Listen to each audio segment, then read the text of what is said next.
These days, whenever I check crypto content online, I keep seeing the same thing over and over again. Either it's a deep technical breakdown filled with terms that most people don't use in everyday trading, or it's a video that's clearly trying to push a platform instead of actually reviewing it. So after seeing enough of that, I started relying more on my own testing than on other people's opinions. And recently, one topic kept popping up everywhere: Hyperliquid. More specifically, the growing number of tools being built around it. Copy trading, trader analytics, AI-driven market monitoring, stuff like that. Since I've spent years testing crypto platforms and trading systems, I figured it would be interesting to see how one of these products actually works beyond the headlines.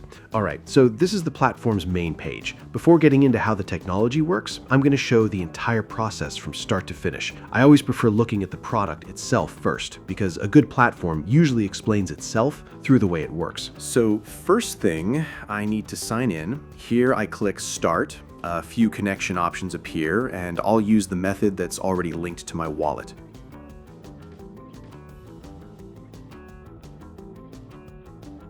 Okay, I'm in. Now the dashboard is loaded. Right here, I can see my account information, and below that, there's a section showing the assets currently available in my connected wallet. I can also see some activity data and account statistics, but I'll come back to those later. For now, I'm opening the Explore section. The platform loads a list of traders that are currently active. I can sort them using different filters, compare their activity, and quickly look through their trading history. So instead of randomly picking someone, I can actually review the available data first. Alright, this trader looks interesting. When I open the profile, I get a much more detailed view.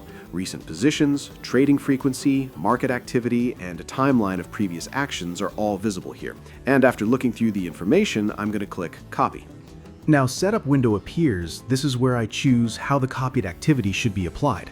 The layout is pretty simple, which I personally like. After checking the settings, I click Confirm, and that's basically it. Platform is now following the trader and waiting for new market actions according to the configuration I've chosen.